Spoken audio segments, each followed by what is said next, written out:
प्रणितास recipe मराठीमध्ये आपणा सर्वांचं मनपूर्वक स्वागत। तर सध्या बाजारामध्ये सिमला मिरची भरपूर प्रमाणात मिळत आहे आणि या सिमला मिरचीची आपण जर एक छान असं कॉम्बिनेशन करून चविष्ट भाजी बनवली तर ती नक्कीच अप्रतिम लागते। सिमला मिरचीची चव थोडी वेगळी असते इतर भाज्यांपेक्षा, पण त्यासोबत जर आपण छान कॉम्बिनेशन केलं तरच ती छान चविष्ट लागते। यापूर्वी सुद्धा मी चॅनलवर 2 रेसिपी सिमला मिरचीच्या अपलोड केलेल्या आहेत, त्या तुम्हा सर्वांनाच खरंच खूप आवडलेल्या आहेत। तर आज आपण थोडी वेगळ्या पद्धतीची ही सिमला मिरचीची भाजी बनवूया, जी कमी वेळात तयार होते, अगदी मोजक्या साहित्यात आणि चवीला अप्रतिम लागते। चला तर वेळ न घालवता ही भाजी कशी बनवायची ते बघूया। पण तत्पूर्वी तुम्हाला एक विनंती, जर तुम्हाला माझ्या रेसिपीज आवडत असतील तर चॅनलला लाईक, शेअर आणि सबस्क्राइब नक्की करा। तर ही भाजी बनवण्यासाठी इथे मी 4 मीडियम साईजच्या सिमला मिर्च स्वच्छ धुवून पुसून त्यानंतर या प्रकारे लांबट कट करून घेतलेल्या आहेत। तर आता मिरच्या तर कट करून झालेल्या आहेत। आता या भाजीमध्ये आपण बेसनाचा वापर करणार आहोत। तर इथे मी गॅसवर एक पॅन गरम करून घेतलेली आहे। त्यामध्ये आपल्याला पोहे खाण्याच्या चमच्याने 4 चमचे मोजून घेतलेले बेसन या प्रकारे छान एक 3 ते 4 मिनिटं बारीक गॅसवर भाजून घ्यायचे आहे। अशा भाजून घेतलेल्या बेसनाची चव या भाजीमध्ये खूप छान लागते। बेसन तर आता आपले भाजून झालेले आहे, एका प्लेटमध्ये काढून घेऊया। आता याच पॅनमध्ये आपण पोहे खाण्याच्या चमच्याने 4 चमचे होईल एवढं तेल घातलेलं आहे। बघू शकताय, फारसा तेलाचा वापर पण आपल्याला करायचा नाही आहे। आता तेल छान कडकडीत गरम झालं की यामध्ये आपल्याला अर्धा चमचा मोहरी घालायची आहे। मोहरी छान अशी तडतडू द्यायची आहे, नाहीतर मग तिची चव कडवट लागते। यातच आपण अर्धा चमचा जिरे घातलेले आहे। जिरेसुद्धा छान तळून घेऊया। आवडीनुसार आपण यामध्ये चिमूटभर हिंगसुद्धा घालू शकता। बऱ्याचशा भाज्यांमध्ये हिंगाची चव खूप छान अशी चव देऊन जाते।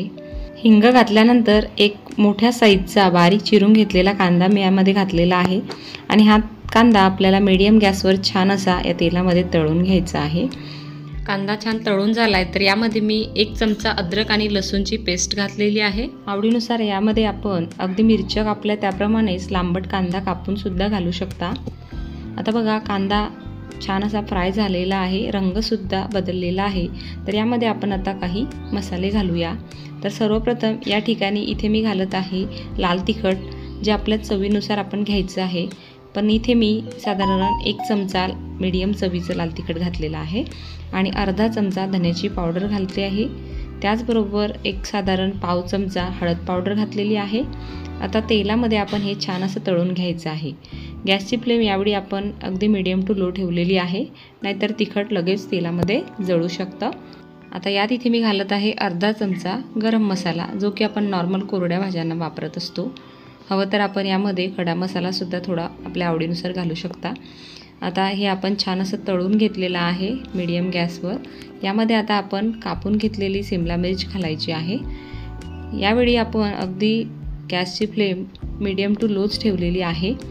आपण ही भाजी पाणी न वापरता करणार आहोत, त्यामुळे अगदी मीडियम टू लो गॅसवरच आपल्याला ही भाजीची संपूर्ण प्रोसेस करायची असते। सिमला मिर्च आपण फोडणीमध्ये व्यवस्थित मिक्स करून घेत आहोत। तर गॅस कमी ठेवल्यामुळे आपल्या गॅसची तर बचत होतेच, परंतु कमी गॅसवर पाणी न वापरता भाजीसुद्धा छान शिजते आणि चवीलासुद्धा अप्रतिम लागते। यामध्ये मी 1 चमचा मीठ घातलेला आहे आणि मीठसुद्धा आपण या भाजीमध्ये व्यवस्थित मिक्स करून घेतलेलं आहे।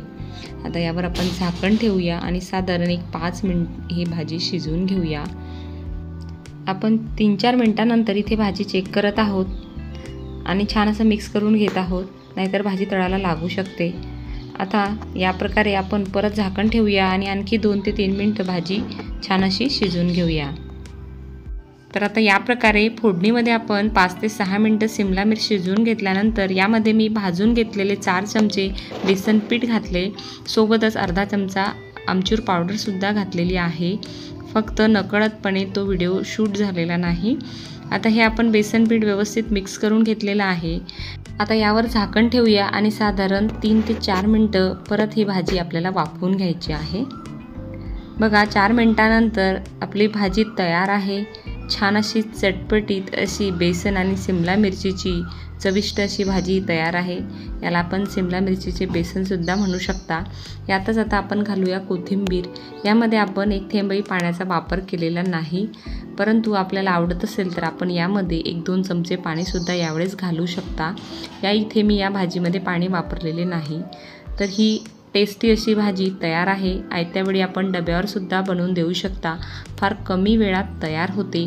चला तर ही भाजी आता आपण सर्व करूया।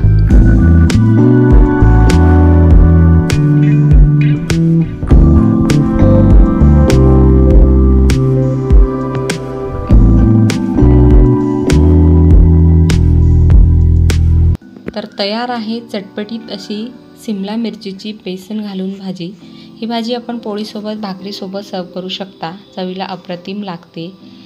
तर आजची ही रेसिपी तुम्हाला कशी वाटली, आवडली असेल तर नक्की बनवून बघा आणि रेसिपी आवडल्यास व्हिडिओला लाईक शेअरसुद्धा नक्की करा आणि कमेंटसुद्धा करा। सोबतच चॅनलला सुद्धा जरूर सबस्क्राईब करा। तर आज वेळात वेळ काढून तुम्ही माझी रेसिपी पाहिली त्याबद्दल तुम्हा सर्वांचे खूप खूप धन्यवाद। यासारख्याच आणखी रेसिपी जर तुम्हाला बघायच्या असतील तर तुम्ही चॅनल लोगोवर क्लिक करून त्या नक्कीच बघा। तर पुन्हा भेटूया अशाच एका नवीन छानशा रेसिपीमध्ये। धन्यवाद।